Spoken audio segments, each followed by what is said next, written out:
So we're getting some viewers, so I'm going to say welcome to our next Genesis 7 author talk. This one is called It's All Symbolic, and we intend to talk about the symbolism in my book, The Genesis of 7. And tonight I have with me Dr. Albert Hernandez, and he's going to be talking with me about that symbolism. And just real quick, I wanted to say Happy All Angels Day, because it is All Angels Day. And that's part of the reason why I wanted to do this event tonight, because it's All Angels Day, and it's supposed to be like a big celebration. So I also want to let everybody know before we get into our chat that we will be doing a giveaway again. So I'm going to post that giveaway in the comments so everybody can enter. And that just went in there. So you can enter into that giveaway, and we will be giving away this time. There will be 3 winners, so there are a lot of chances.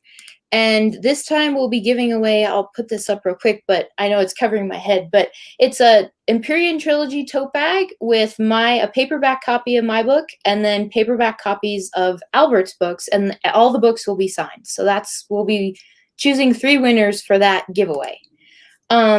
So now I want to introduce our guest, and I'm going to read his short bio, and then he'll do a better introduction about him and his work. So, Dr. Albert Hernandez is Associate Professor of the History of Christianity at the Iliff School of Theology in Denver, and in the Joint PhD program in the Study of Religion at the University of Denver and Iliff School of Theology. He teaches and writes on a wide range of historical topics from the Middle Ages to early modern Europe, as well as the ancient Hellenistic, Roman, and early Christian periods, and on the history of mysticism, medieval magic and alchemy, and the literary traditions of quest for the Holy Grail.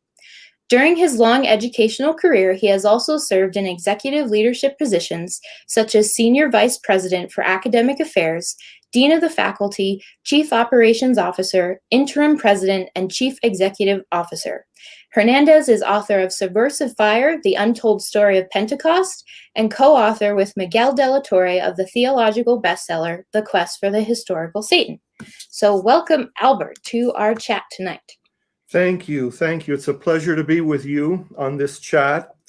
So as Sara just explained, I work broadly in the history of Christianity, but even within that spectrum, I have a number of areas that I'm interested in. I'm particularly interested in religious symbolism, which we will be discussing tonight, and also particularly interested in, the recovery of lost historical understandings and lost historical knowledge, because we think we know the past, but as you'll hear me say probably again this evening, we only know the past approximately.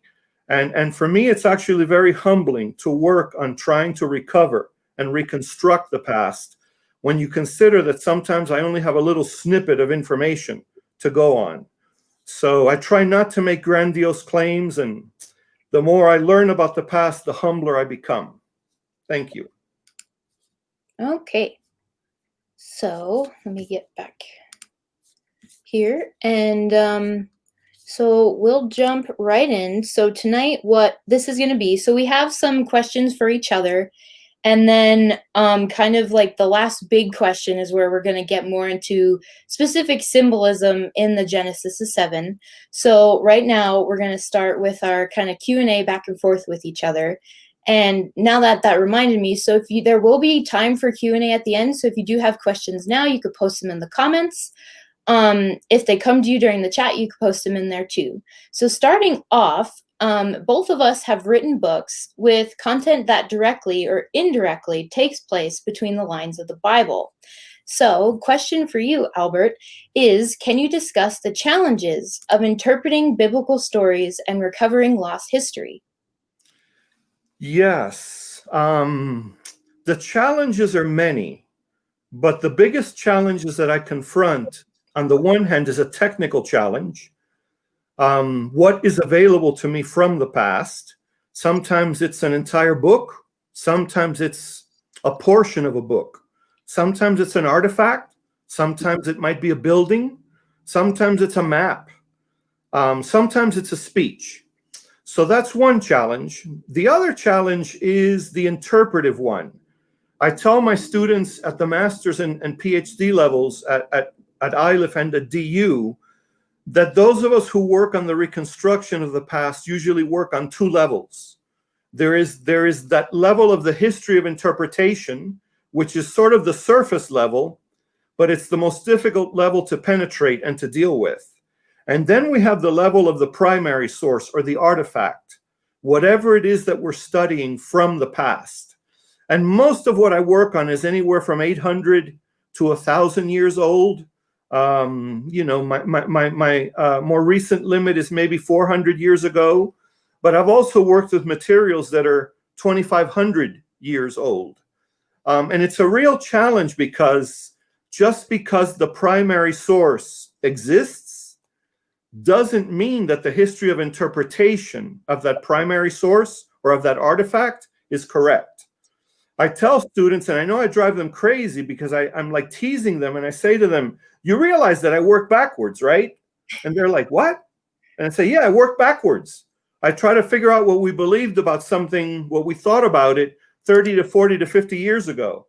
And then I'll go back another 50 years. And I'll go back another 50 years, and I'll go back another 50 years. And by the time that I get to about the 1600s, it becomes really difficult to trace that history of interpretation. So those are the biggest challenges that I deal with. Because again, like I keep saying, we only know the past approximately. Mm-hmm. People are often surprised. We know more about ancient Egypt than about people who lived just 100 years ago, because the Egyptians were obsessed with keeping records of almost everything imaginable. And since I work primarily in the Middle Ages, I should add that we know more about medieval England than we know about any other part of the medieval world during the Middle Ages, because the English were obsessed with keeping written records. So, yeah, what about you, Sara? Can you discuss the challenges of inserting additional information into biblical stories that you're working with? And what is it like to give flesh and voice to biblical characters? Does that intimidate you? So I think the challenges I had inserting, additional information into these established Bible stories, is, figuring out what exactly needed to be filled in, and then trying to make whatever that was not be such an outrageous idea that didn't go fit into the story that was already there. So I think it was, the biggest challenge was trying to find a balance between essentially creating some kind of fiction narrative, but inserting it into an already established narrative and making it kind of cohesively seem like it was one. And really trying to make them connect and make sense. And so for me, the only way I was able to overcome that, I keep a big timeline of events, not just of kind of where the Bible stories take place, but then kind of the gaps, and then where parts of my story fill in those gaps.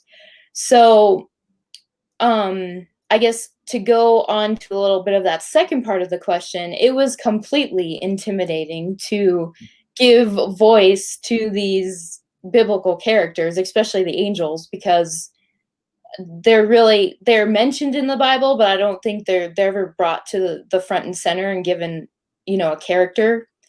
So I think the challenge there was really trying to make them all distinctive, each have a personality, but in the same way, not, again, make them so outrageous that it didn't fit with, what the stories already had, and what kind of people and the people's perceptions, what they're bringing into it as well. Because there's a part of this where you have to kind of fulfill what people kind of are coming in this with, in terms of their expectations. And so I didn't want to make this like strictly a religious book, but there's definitely religious themes. So coming into it, people definitely had this sense that, you know, the angels were going to be a little, I don't know, serious, devout, a little bit more kind of, I don't know, sheltered, in line, like, you know, they have some rules to follow. They can't just be wild and crazy. So I kind of had to maintain that, but in a way, spin it so they could develop these characters from a fiction point of view, and kind of just be a little entertaining in the same sense. So that's a little bit into that question there. Yeah, and I can see how that would be intimidating, because every single one of your angelic characters has their own mythology, their own stories, their own narratives that span thousands of years, if we want to go all the way back, you know, Yeah. to the ancient Middle East. Yeah, and I mean, I was hinting more at the angels, but even the Satan component of my story, that was definitely intimidating. I think he was probably most intimidating because, I mean, there's been a few other fictionalizations with him in terms of Paradise Lost and Dante's Inferno, but even at that, they don't go to the depth of his fall and really trying to convey his emotions and what he was feeling about those situations. So that was the most intimidating. And of course, as an artist, a novelist is an artist. Yeah. You can take liberties with your work Mm-hmm. that I am very careful not to take, because it could jeopardize my integrity as a historian. So I relish your freedom of expression. I was going to say I mean, there's challenges and it's intimidating, but at the same time, it's fun in a way because I can bring more of those kind of imaginative components into it. But I try to ride a fine line though, because like I said, I don't want to make things too outrageous. Right, right. And as a historian, I guess that's admirable. Yeah. Okay. So as writers, we do a lot of research before we create our books. How does research influence your writing and inspire your imagination? So for me, in terms of when I come up with a story idea, usually there's something that sparks it, whether it's something I've read or something I've seen, and then a story kind of starts developing in my mind. But it's never completed until I do that research component. So for me, research really guides my writing in a way, because like I said, I'll get a general idea of what I want the story to be and where I want to go with it, but it doesn't really, like, I don't have like full plotted out scenes until that research component comes in. And one thing, I guess one instance where this comes to play into the first book, but also the rest of the series, is, like, to give an example, was, so the wonders of the world are hinted at in this first book and they play a larger part throughout the rest of the series, but there was a lot of research that went into that component because there are different wonders of the world. There's several locations that are considered wonders, and it was a matter of, I guess, picking which ones fit best with the story. And also, for me, each location connected to the angel somehow, some way, and that'll become more apparent as the books go on. But that just kind of shows you where my research really guided the story, because those are kind of, it made me realize what elements I could put into it. And then I guess kind of where research inspires it is then my imagination can fill in those blanks. So research gave me the locations of the wonders, but now then I go back in with my imagination and like actually make a fictionalized scene of what happens there. So in the first book, even like just any one of the scenes where the angels are meeting, well, we could take the first one where it's like Oxford University. It's like my research gave me an overall idea of what the setting was, but then you have to insert the story of where, you know, they're having this big conversation in this elaborate Oxford office, and that just was the kind of where the imagination part came in. But I guess I would throw the same question back to you, was how does your research influence your writing and inspire your imagination? Yeah, not an easy question to grapple with, because the way we train historians today is very empirically, very scientifically oriented to work with facts and the interpretation of facts. Mm-hmm. However, I usually begin with a hunch, with an intuitive hunch that there is something in the historical record that if I go looking for it, it might be there, Mm-hmm. or it might not be there. Not everyone works this way. I do. And I'd say about 8 out of 10 times my hunch proves correct, that what I thought would be in the historical record is in there.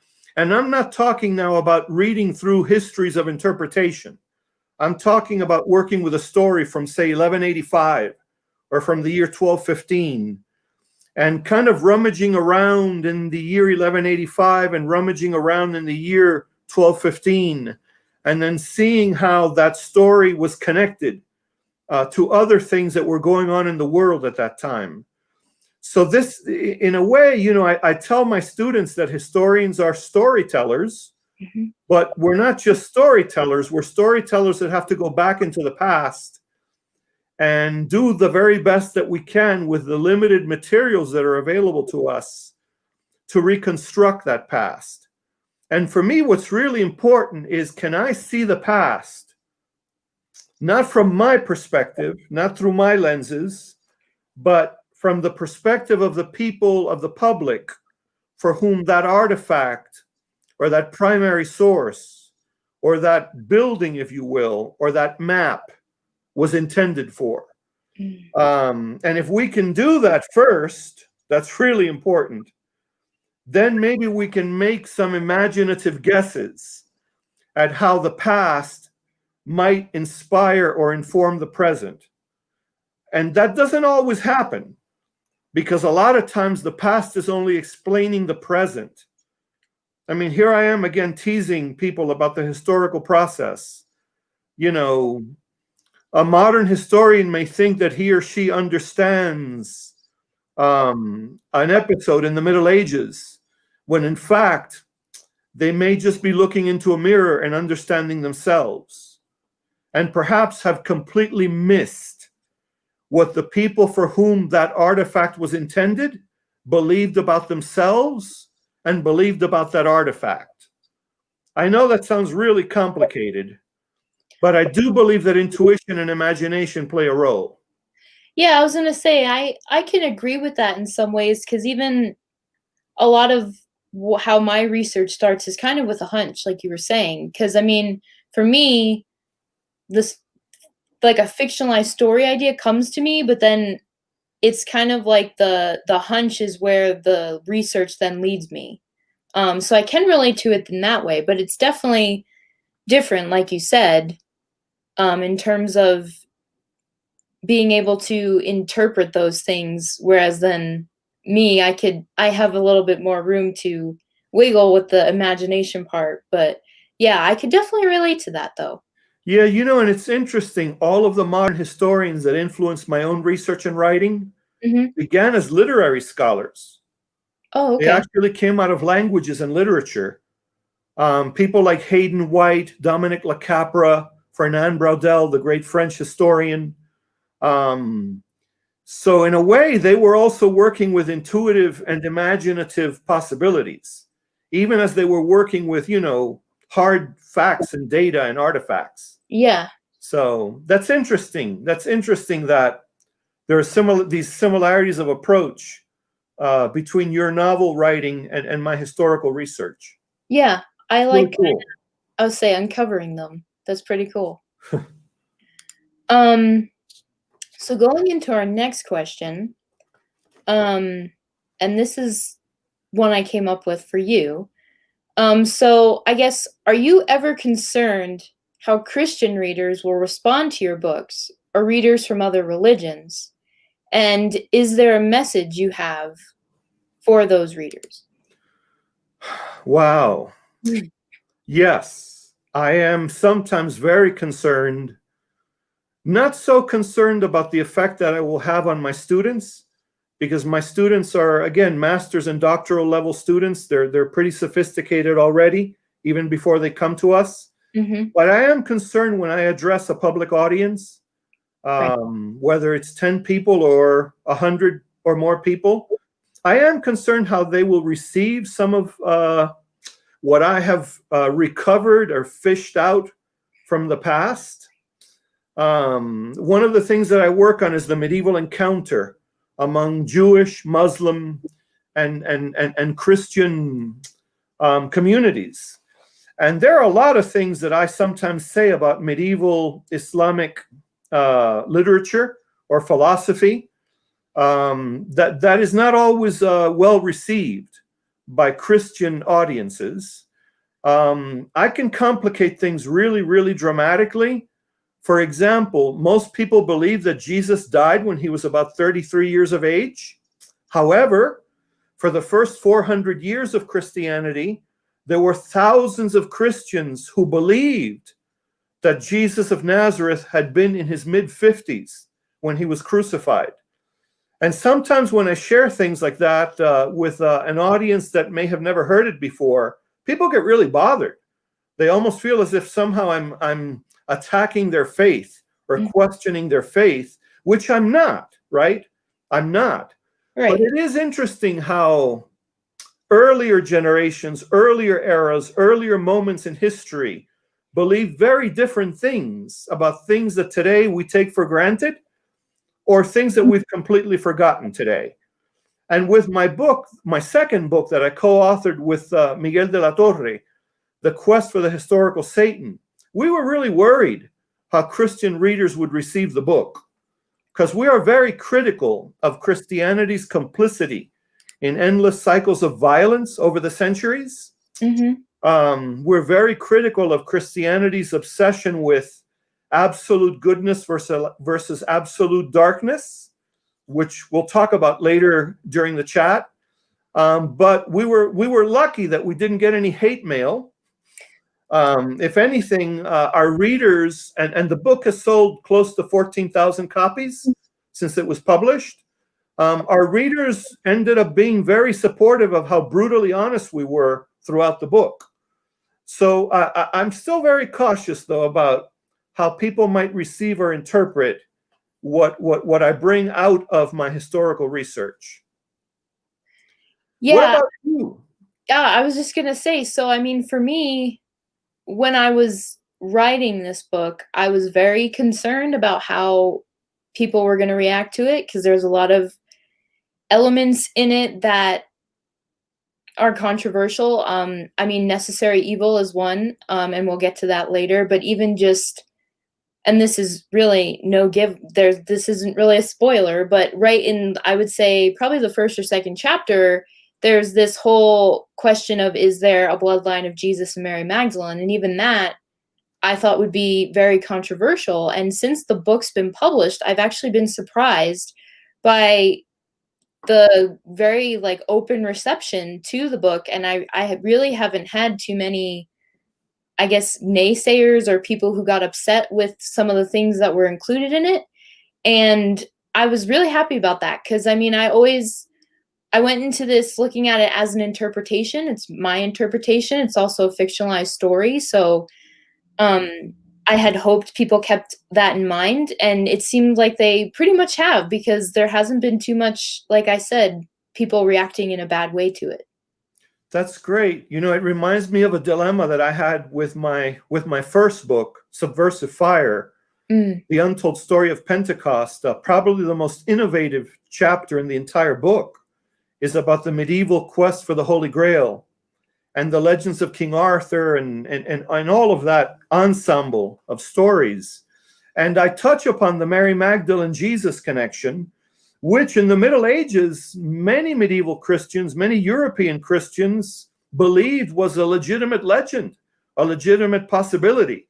Even though when Dan Brown published his Da Vinci Code, people were outraged all over the US and in other parts of the world at the suggestion that Jesus of Nazareth had a wife and had children with Mary Magdalene, and that he left her in charge, okay, which is another one of the things that story implies. Mm-hmm. But you go to the south of France today, and there are entire towns and villages in the south of France where people take this very seriously and will even say to you, oh yeah, that was the church where Mary Magdalene preached. That was the grotto where she meditated and prayed, because the story says that she went to Europe after the crucifixion. So yeah, that's a really good example of something that I also was very concerned about, the way I treated it in my own research. And I don't know, maybe because we've both written after Dan Brown, maybe people are not as sensitized to that as they would have been 30 or 40 years ago. I was just going to say that. I think that might be part of why people are, I guess, taking it better, because it's already been out there for some time and they've kind of been able to grapple with that notion and kind of get their heads around it and not have such a sensitized reaction, like you said. Yeah. So what about the challenge that you had to confront of taking these biblical and mythic stories and putting them into the plot or the setting of contemporary society? I would imagine that had some challenges of its own. Yeah, I mean, so I think a big part of what was challenging, I guess more with including kind of biblical places, like even just heaven and hell, that was trying to visualize a world that no one has seen and trying to make it a physical place that's like on a map where you could go to and see and almost feel like you could transplant yourself there. So that in itself was a challenge, because it was definitely kind of creating a whole world, even though people are familiar with the concept of heaven and hell. That's one thing, and then there's another thing to make it a place. But I think layering that on top of a story set in present day in a city that we all know and can visit, there definitely was a challenge there, because you have to kind of weave both stories together. And when I first wrote the book, what happened was I actually had all the heaven and the hell stuff in terms of the origin and the fall and the war. That all was right at the beginning. And then I had it lead into Jordan's story, because I don't think I quite understood how to kind of layer that together and weave it together yet. And that just came with time, because now it starts out with Jordan and he kind of gets thrown into this whole situation. And then once he meets Gabriel, this all brings about kind of his memories pretty much of what happened. And that leads him to kind of do a flashback to heaven. And now the heaven stuff is near the front of the book, but it's in between. It's kind of flanked by Jordan's story. And so it was definitely challenging to weave that together and figure it out. I mean, I also didn't help, because for some reason I wrote it all sequentially. So even the multiple voices, I did it all sequentially.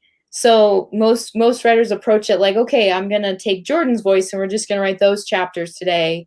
And then tomorrow we'll do Michael's or Gabriel's. But me, I was constantly flipping back and forth because I wrote it sequentially, and I've since tried writing it with just sticking to one voice, and it just doesn't work for me for some reason. So I guess I make it even harder on myself, because I take it from a sequential standpoint. But I think looking at it that way, it helps, because it's more of a timeline that way. And with a timeline, you could really figure out or grapple with the historical elements and the present day elements. It makes it a little bit easier. Yeah, and I would add, since I have a background in literature and I taught English for many years, there were a lot of easier ways to break the ice with your first novel, Sarah. Yeah. I mean, this device that you use of switching into a first-person narrator through the perspective of these different characters, chapter by chapter, that's not easy to pull off. You know, I mean, most modern day novels are written from the perspective of that objective narrator, and yet the fact that you do switch into that very personable narrative from the perspective of different characters throughout the story gives it a more personable touch. You know, Mhm. I think you allow the reader to identify more with that particular character or figure in the story. Yeah, and in a way, I wanted to do that purposefully only because then I really wanted I really wanted the reader to be in each character's head only because then you get their emotions and all their what they're feeling more than seeing it through someone else's eyes or even through a third person perspective. Yeah, and I would also add one more thing for the benefit of listeners who have not yet read your work. You also write it with a very cinematographic quality. Mm. There are many sections in which I felt as if I was watching a movie, even though I was reading a story. So, I think that's essential for modern novelists. I think that literacy has been dramatically altered over the last 40 to 50 years. And one of the reasons why the Russian novelist Alexander Solzhenitsyn was so incredibly successful is because he was one of the first to write in that cinematographic quality, as if his words were a camera lens moving through the narrative. So I really enjoyed that feature of your novel, by the way. Thank you. Yeah, I that wasn't like something I intended to do going into it, but I'm really glad it worked out that way. I mean, I see it like a movie in my head and I wasn't sure if I'd be able to convey that on the page, but I'm really glad it did happen that way. That's interesting that you didn't set out intentionally to create that effect. So Yeah, me as a historian, if I were playing with your story 500 years from now or 200 years from now, that would probably jump off the page at me, and it would be one of the things that I call an unexamined assumption in the primary source, mhm. because I mean, I'm in my 50s, you're in your 20s, and because we're both products of an audiovisual literate world, maybe that's just the way we think, and that's the way many of us write in this modern and postmodern era. Yeah, and I would definitely agree with that because I was gonna say I think I was so influenced by because I'm such a fan of pop culture and movies, shows, and things. I think I was kind of unintentionally influenced by that when I went to write something, it just kinda happened to spill out that way. Interesting. Yeah. Wow.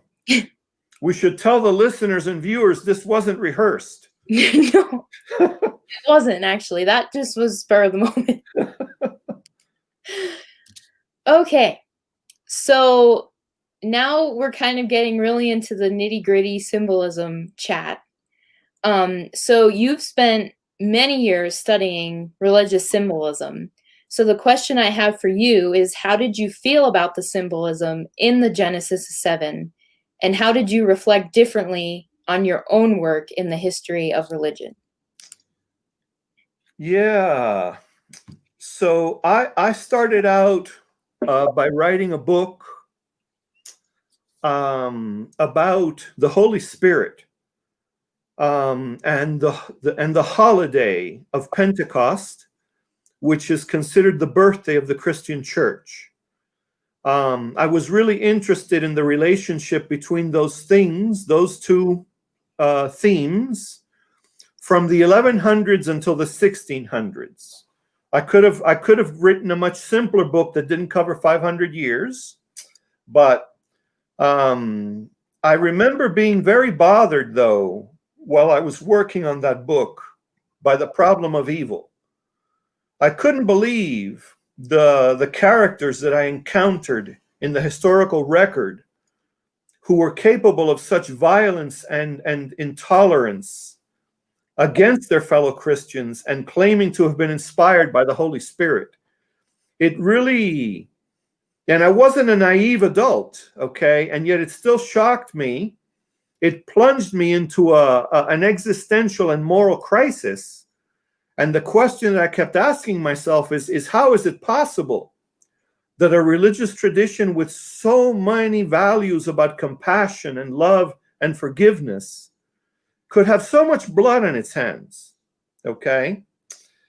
And then a few years later, I was having a conversation while we were attending an academic conference with my colleague, Miguel de la Torre, and he's an ethicist and I'm a historian, and we started talking about the same problem, the problem of evil. You know, and that led us to this consideration of the role of Satan and of Satan's relationship to God, and really Satan's relationship to the history of Christianity, because he is sort of the proverbial perpetual bad guy. He's everywhere. He's always messing things up, whether he's working by himself or sending his minions ahead. And then when I was reading your novel, it really brought me back to the main theme of The Quest for the Historical Satan, the book that I co-authored with my colleague.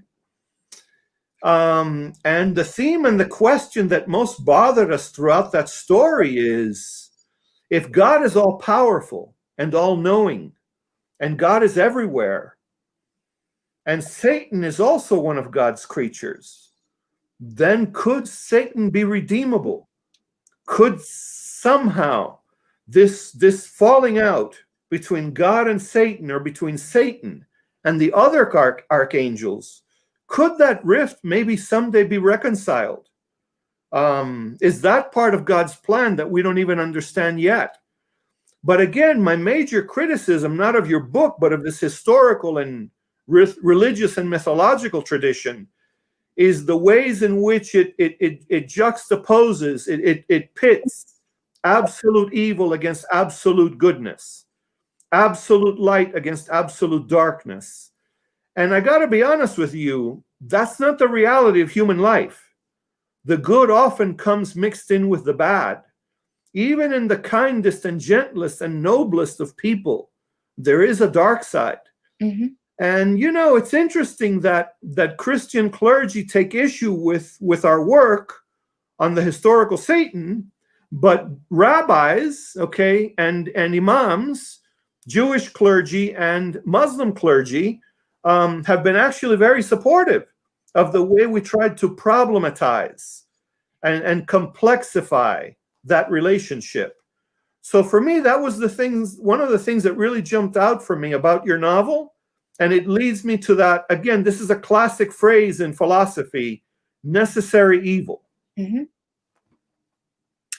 So what I was going to say, I had a similar question when I was kind of writing my book and plotting it and thinking about it was, and this story came to me so young that the question was very simple, and it came to me in no other way other than, you know, when you go to a Christian church, a lot of what they tell you, even at a young age, is, you know, God created everything. He created the world. But as a kid, it's like, okay, if God created everything, then did he create evil? And if he created evil, well, then that's kind of where everything started spiraling for me, because it's like, why? What happened that evil did exist? And so I think all these kind of tumbling questions made me build this story. And so it's a very similar question to what you were getting and dealing with for your book. And like I said, even though mine was a little more simplistic, it comes exactly from the same thing. Yeah. And the mythological tradition even leads us to think that Satan was one of God's favorite angels. He is portrayed as being the most handsome, the most good-looking, one of the most intelligent. Yep. And that leads us to the paradox of free will, right? Early Christian theologians struggled a lot with the problem of evil in relationship to the question of free will. God made us with free will. Again, biblically speaking, God made the angels with free will. And it is one of the great unresolved religious questions of the ages. Mm-hmm. And you seem to struggle a lot with free will as well in your novel. Yeah, so I would say a large part of the heaven flashback scenes, and even when the angels are down on earth, they have this question of free will, and they at least Gabriel, he constantly questions, do we really have free will? And so I think the big thing that you were kind of getting at was, even in my book, when they're in heaven, Satan, but he was Samael then as an angel, but he was the favored one. He was the kind of more powerful, more stronger, all those things. And he's the one in my book who starts to question, why do we constantly listen and be ordered around and follow all these rules when we have free will? And he's the one who brings that up, and it kind of, in a little bit of a way, makes them all a little spiral out of control, because they do we have free will? That becomes a big question. And I think more than anyone, you see Michael and Gabriel in my book, and they definitely try and grapple with, do we have this free will? Because they're given this command, and they're given all these rules to follow when they're sent down on earth, but they start breaking them because they say their command was to be sent to earth, but they cannot act. But all these things are happening around them that are truly just downright bad and evil, and they want to help because they have this big ability to help because they're angels and that's what they're made for. But they can't, because they were told not to, and they start to kind of break that rule because they just like, I don't care anymore. I have to help. I have to help. So that definitely is in my book. Yeah, and I love that you complexify and problematize it in ways that we couldn't do in a history book, or even in a commentary on religious history, which is sort of what the quest for the historical Satan is. But you can take liberties that we cannot. Mm-hmm. And through the struggle that your characters go through, I think you actually shed light on this dilemma. Mm-hmm. That it's not just a dilemma of human life, but it's an angelic dilemma as well. The tradition probably goes back to prehistoric times. There are other religious traditions outside of the Hebrew tradition that have this story about a falling out between God and Satan, or between God and other angels. Sometimes it's described as the war of the sons of light versus the sons of darkness, mm-hmm. a war in heaven. Mm-hmm. And I won't say too much more about that, because I bet you're going to do stuff with this in book 2 and book 3 of your trilogy.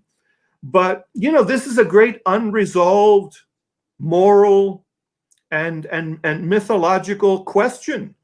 What really is free will, and from whence does evil originate? Mm-hmm. Does it come from an act of free will? Does it come from anger and hatred and avarice? Or if God is the creator of all, then does this reveal something about the heart and the mind of God? That we are God's creatures and Satan was one of God's creatures. It's an unresolved dilemma, and I think you treat it in ways that remind me of Milton's Paradise Lost. That Paradise Lost is definitely a big inspiration of mine. Wow. Yeah, that and Dante. I read the whole Divine Comedy, and I think just creating the structure of hell for me was based more on Dante. But I would say the Satan as the fallen angel is really more based on Milton and Paradise Lost, because Dante didn't have that portrayal. He had him as like the monstrous creature in hell, but Milton had him as the fallen angel, and that's really where I drew a lot of my influence from. Yeah. Wow, interesting. So maybe part of what we are called to as creatures of the divine, as creatures of God, is to find a balance between the light and the darkness, a balance, a more compassionate balance between the choices that we make. One of the things in your story that really got my attention, and I want to be mindful of our time, but when you write about hellfire, that's really interesting, because in medieval alchemy and in medieval Christian magic, and there really is such a tradition. I have to say that because Christian readers, Christian listeners often have never heard of such a thing. So in that tradition of medieval alchemy and Christian medieval magic, which is from where modern science comes from, there are 4 elements, and everyone knows these ancient 4 elements, okay? Earth, wind, water, and fire. But the tradition says that there was a 5th element, and that 5th element was the ether, also known simply by its Latin name, Quinta Essentia. And Quinta Essentia literally means the 5th element. That 5th element is fire. And I think it's really interesting that if Satan is the opposite of good, if Satan's being plunged into hell sets him up as this opposite character to God and the angelic host. How interesting that the great goal of medieval alchemists and of medieval Christian magicians was to harness the power of that ether, of that 5th element. And it's interesting that it seems as if throughout your story, it's going to be a pretty interesting feature of Satan's persona and of his power. Yeah, what I was going to say was, so for the intent with the hellfire was that in my book, when God casts down Satan and his rebellious angels into hell, when he gets to hell, God's punishment for him was to be racked with the hellfire and the pain of the hellfire, because it's something at one point that the angels say is an unimaginable, you wouldn't want to wish that on anybody. And I guess the intent was to make it so he, couldn't move, couldn't act, couldn't, really take command. But it just goes to show you, though, how strong and quite capable Satan's character is, because he can harness it, like you're saying. And in a way, it becomes like a superpower for him, and it continues on throughout the whole story. But like you were getting at, kind of having this mysterious other element that is almost like a power you can harness. It is very much similar to the hellfire in my book. I am amazed at the archetypal dimension of your picking up on that hellfire, because for the medieval alchemists and Christian magicians, harnessing the 5th element would have unleashed a superpower for human beings. And they concluded that it was electromagnetic energy. Another generation of those seekers would say that it was atomic energy. So really, these strands connect in a way that goes way, way, way back to ancient ways of thinking about the power of light and the power of energy. Yeah, and what I was going to say was, I came up with the hellfire idea, all like that whole situation by my own, and it wasn't until we started talking that I didn't even realize this whole, I knew about the 5th element and it being ether, but I never knew about, I would say, the kind of like you were getting at, the Christian magic and alchemical symbolism of it. I had no idea about that. So I think when we started having that conversation about it, it was fascinating to me, because, like, once again, it wasn't my intent to write it that way, but it happened to become that way. And I think, going back to the beginning of our conversation, that's kind of one of those, like, I had a hunch and I followed it, and it turned out that it connected to something that was, I would say, potentially historical, or even that was more based in and bound in research. Yeah, and I would add that it's archetypal. Yeah. It reveals something primordial and profound that goes back to the very beginnings of religious thinking and religious symbolism. I would just add that the ether was also equated with the Holy Spirit. Right. And if Satan is the opposite of Christ, not that I want to go there, because I believe we need to reconcile and balance those extremes. But if Satan is the opposite of Christ, then Satan's use of that energy, of that fire, would be the opposite of the way Christ manifests the Holy Spirit.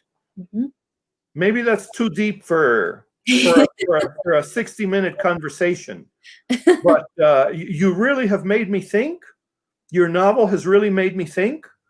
And it will probably change the way that I teach some of this material in the future. Seriously. Yeah, no, I mean, that's great to hear. I mean, going into it, like I said, I had certain things that I wanted to accomplish and like, doing the origin story for the angels and making heaven and hell and writing it in a certain way through multiple points of view. That was all planned out, but there's been these other kind of extraneous things that have come up that weren't planned on my part, but it's becoming a much broader, really kind of a broader, I don't even know what the word is, but it's becoming broader, and it's connecting to so many different, I would say, historical and kind of, I don't even know, like knowledge-filled ideas that kind of been out there for years that I had no idea I was tapping into. Yeah, the ancient philosophers and mystics and religious seekers called it the theory of correspondences. Yeah. Ways in which knowledge from different cultures and from different religions and from different civilizations actually connected at a deep level, And I think you've tapped into that frequency. Yeah. Plugged into it. Should we take some questions from our viewers and listeners? Yes. So we could go into a Q&A now. Let's see if we have any questions in the chat.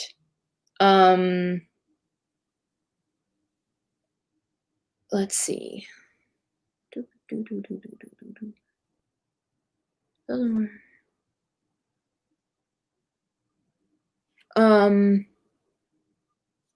So there was, I could throw this question up, but it says, are there Gnostic Gospels where Satan is redeemed? Oh, that's a great question. I don't remember if there is one. The Gnostic Gospels struggle a lot with the idea that there are two gods. There is the highest God, the highest divinity, and then there is the demiurge, which is kind of like a trickster god. And that's the God that has condemned us to live in these bodies, according to the Gnostics. These bodies that are going to decay and fall apart. And this world that is filled with illness and evil and, all sorts of human misbehavior. So there's a much stronger element in Gnosticism of thinking that there's a true God and a false God, but not necessarily equating the false God with Satan, even though the Gnostics really believed a lot in demonology, in the fact that we were at the mercy of demons unless we could figure out a way, by the grace of God, to avoid being subject to the demons. Interesting. So I think we had another question, and this was going, no, not that one. This one was going back to when we were talking about the angels and the free will. And it says, so is there a level of growth that angels also go through as we do in terms of free will? That's a difficult one. Yeah. What do you think? Well, I was going to say, for me, in terms of looking at it from my book, I would say, in a way, there is, in terms of free will, there is a level of growth that the angels have to go through, just like we do. Because I was saying before, they really are struggling with this whole, I was given a command, I have to follow orders, and then they get down here and they're starting to be thrown into very human-like scenarios, and they want to do something, they want to act, and it's this whole, how do I go against what I've been told? And so I think I completely agree and think there is a definite level of growth that the angels have to go through that's very similar to ours. Yeah, and I would add that the religious and the moral tradition says yes. However, the traditions also tell us that the angels are sometimes jealous of us. Jealous of us because the tradition says that human beings were God's favorite creature, and because human beings are embodied in ways that angels are not. We think that our mortality is a weakness, but this religious and mythological and poetic tradition says that our embodiedness is something that the angels are sometimes jealous of, because they cannot experience our earthiness in the way that we do by virtue of being in these bodies, you know, in the physical world. Yeah. I'm seeing. So this one was interesting. It says, "Does God create our thoughts?"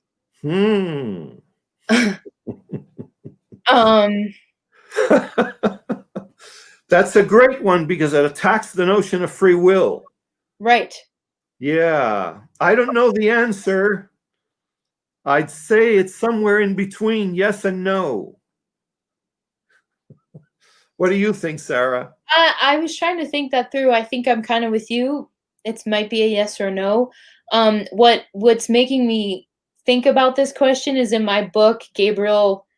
There are a few angels that have kind of certain special abilities that just they happen to be created with, and Gabriel kind of has this ability to go into people's thoughts, and he does it at one point with Jordan, because Jordan gets really hurt and he's kind of freaking out, and he kind of does it to calm him down. And I pulled on that only because in the Annunciation story, Gabriel came to Mary and kind of communicated her through her thoughts. So that's the only thing that I was like, oh, with this question, but I don't know. I don't really know what to say with that. Maybe it's both. Maybe it's both yes and no.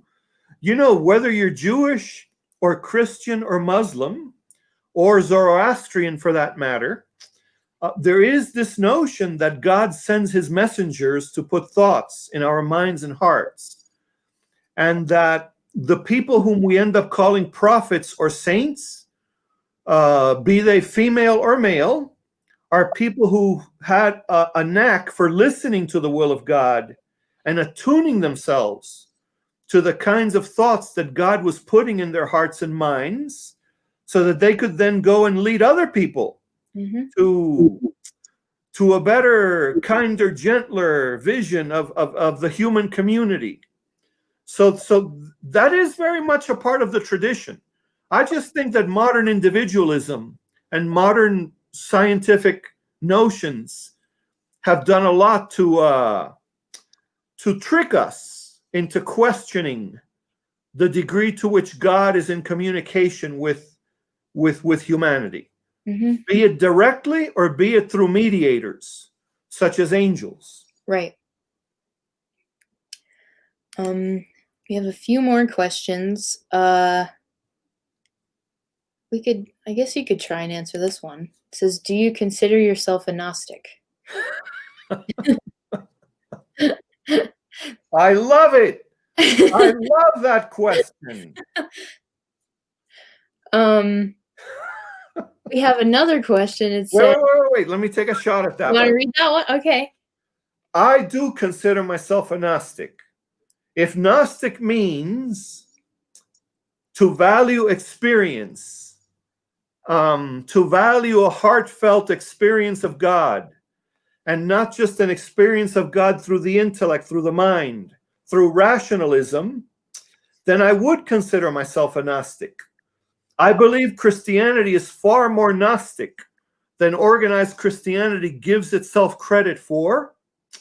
And right now, the Pentecostal branches of Christianity are booming, and those Pentecostal branches of Christianity are all about the Holy Spirit. They're all about spiritual phenomena, and they are, in a way, Gnostic. So what I'm saying is Gnostic with a small g, not with a capital G, maybe that is an inseparable part of the heart of Christianity. And Christians don't have a monopoly on Gnosticism. There were ancient Jewish Gnostics. There were medieval Jewish Gnostics. There is Gnosticism in Islam, in Platonism, in the Greek and Roman ancient philosophies. I mean, I'll stop there because I could go on and on about it. That's a great question. It really is. Maybe we want to ask ourselves, was Jesus a Gnostic? After all, he's very much in tune with the Spirit. And he is a healer. And lots of phenomena follow him wherever he goes. So, thank you. Yeah, it was a good question. So just going down the line, it looks like we might have 3 more. So this one, do your angels struggle with faith? Oh, I don't know. I think it got cut off. But in terms of this first part of the question, I would say yes. In my book, my angels do struggle with faith. Scene that comes to mind, my angel Uriel in the book, when they come to bring him on board with the rest of the team, he kind of questions, like, why are you coming today and not tomorrow or like 10 years ago? Like, you know, he's at this point very disbelieving of their mission and why they were sent there. So in a way, my book is definitely a story where all the angels do have to kind of rediscover their faith in a way, and in some points keep it too. So that answers the first part. I'm sorry, I can't see the second part, but the second part is, since they plainly know. Yeah, I don't know. I think the rest of it got cut off. Oh, I see. Yeah. So that answered part of it. Yeah, and you know, again, in the religious tradition, and I keep saying mythic tradition because it's bigger than just one religious tradition. And I believe these questions go all the way back to prehistoric times, before the Bible was ever taken out of the oral tradition and written down. Angels struggle with God's commandment to not interfere, to not intervene. And there's a tradition in which angels are described as weeping, as weeping at the suffering that humans are capable of inflicting upon each other. And yet, even though they can command the elements, God will only let them intervene if God says to intervene. So that sounds to me like a faith struggle as well. So this question, is there a top angel in Sara's book? So I have 2 answers to this question. If you're looking at it from a hierarchy point of view, in terms of the angelic hierarchy, the top angels are the Seraphim angels. And so there is a predominant Seraphim angel in the book. Her name is Cerefiel, and she pretty much, I would say, gives out God's commands to the angels. She's very much is like the middleman between God and the angels below in the hierarchy. But if you're looking at it from just the archangel level, Satan or Samael was that kind of top angel. And once he falls, I don't know who the title goes to after that point. I know, for me, in my book, I know Michael and Gabriel are both very favored at that point. But I don't know, it might not even be a title that's been passed on yet, because there's been a lot of fallout after the war. Wow, that's really interesting. And I find the question also fascinating. The Seraphim were so powerful that across human history, they've been mistaken for God, haven't they? Yes. That's how powerful they are, and that's why they're at the top tier.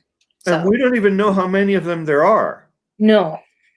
That's never been revealed anywhere in the scriptures. No. Interesting. Yeah.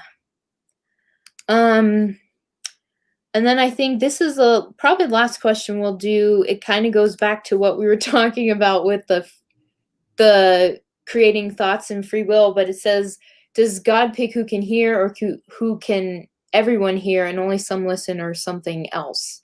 When you were talking about putting thoughts in our minds, and you were talking about the prophets. Yeah. Well, I do believe that there are, just speaking historically, there are people in any given moment in history, at any given moment in time, who have a gift for hearing the voice of God, for discerning the will of God, or the voice and the presence of the Holy Spirit. Sometimes we call them prophets. Sometimes we persecute them. Sometimes they arrive before their time. And sometimes we don't recognize them as such until after they have left this earth. But I do believe that all of us, now I'm not speaking as a historian, okay? I do believe that all of us have the gift or the capacity to listen, to hear, whether it's in our dreams, whether it's in our intuitive hunches, whether it's what occurs to us when we're sitting in church or in synagogue on a holy day. I do believe it's part of our inheritance as creatures created in the image and likeness of the divine. But there's always the need to discern that voice. There's always the need to discern that voice. I agree with that. Yeah. There's a lot more to that answer and a lot more to that question, but only so much that we can encapsulate. Yes. Okay. So this, yeah, that was pretty actually all the questions anyway. So we got through all of them. Terrific. Thank you. Thank you to all who answered those questions. Yeah, those were actually really great questions. So yeah, thank you for posting them. So I'm gonna draw the giveaway winners real quick before we end. There's gonna be 3 of you, so I'm gonna go pick them. Okay, and just to remind you, you're getting the tote bag with the 3 signed books, just to let you know. Okay. So our first winner is Kimberly Simon. Let me pick another. Our second winner is Nikki Wolf. And our third winner is Angela. So I have all your email addresses, so I will send you all an email and I'll be in touch and we'll get you your prizes. I think just as a quick wrap up,